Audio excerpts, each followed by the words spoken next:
How's it going, people? My name's Andrew Lowe, and I want to share a little something with you about my views of what's going on. Hope you like it. It's just an accumulation of many ideas that I would like to share. So here we go.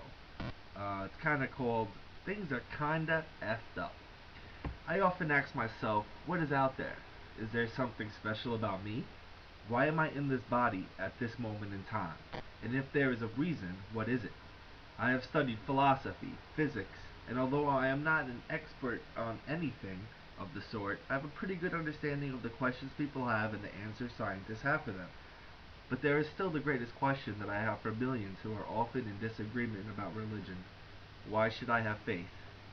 People seem to have this kind of notion that suggests something is greater than themselves, so therefore they feel they are weaker and must praise this great being. But if such a being exists, why are people in such disagreement about whom or what this thing is?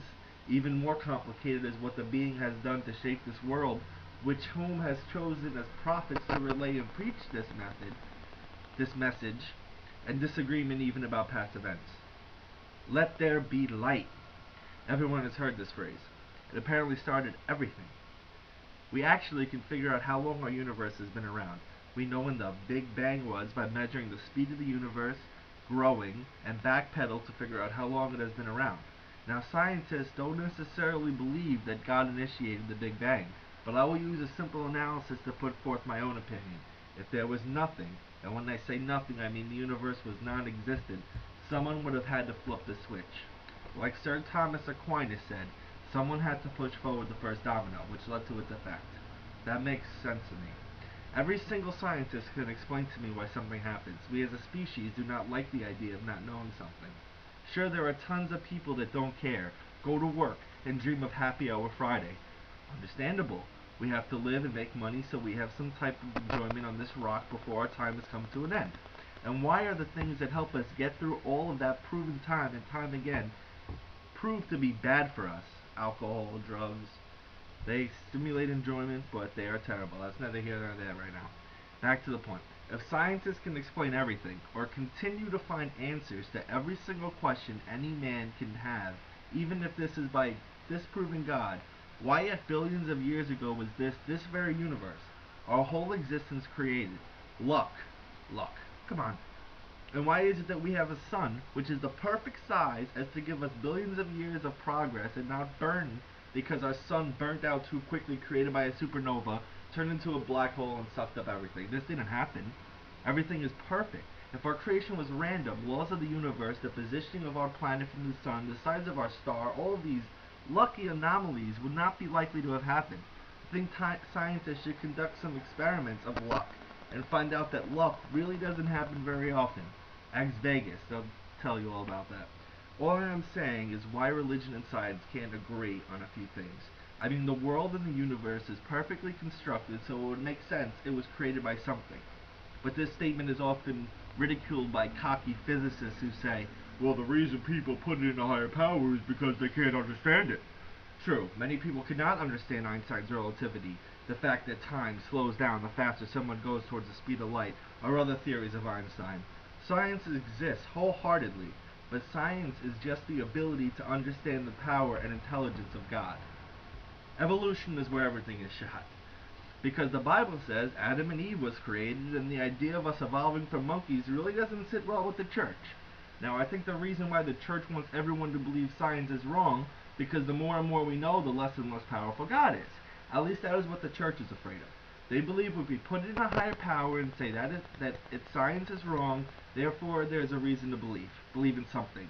Belief is at the center of all religions. It can't prosper if no one agrees and worships. Whether you dream of virgins on the cloud handed to you by Muhammad, or dream of harps playing as you enter heaven, belief is needed. And why is it needed? Because once again it has to do with the uncertainty. The uncertainty of what happens when you and I and everyone pass away. Oh, that's right. We're gonna die at some point. Whether you're healthiest or the sickest, it is inevitable. So the church also says pray and go to church, help others, and you won't burn in oblivion for all of eternity. Laying it out a little thick, I think. Here's what I believe, which may so far be a little confusing since I have talked good and bad about science and religion. That's because I don't like the way things have been conducted over history. I would much rather go back to a gold state where you do something for me or give me something and I in return do something for you. Because what has happened is someone decided, you know what? You must praise me. The person wasn't God, nor a prophet. But you know, as long as he has all the power, he can say, that is mine, and if you want to live on my land, you must pay me. I am not denouncing the formation of a state with government. People do need to be kept in line, so let me slow down. People do crazy things because we are naturally greedy. We want, want, want. We want it all because, like I proved, and everyone already knows, we are not alive very long. So we want it to be the most enjoyable. But where we go wrong is when someone thinks they are better than someone else. This goes all the way back when we thought we were the center of the universe. Even maybe before then, when we thought the sun was our god. Someone decided, I am king and you are my servant. Everything became his immediately. People did the person's bidding. Greed and power among people caused positions in government to be abused. All throughout history this has happened. It's the idea that when a person comes rich and powerful, they don't think laws apply to them.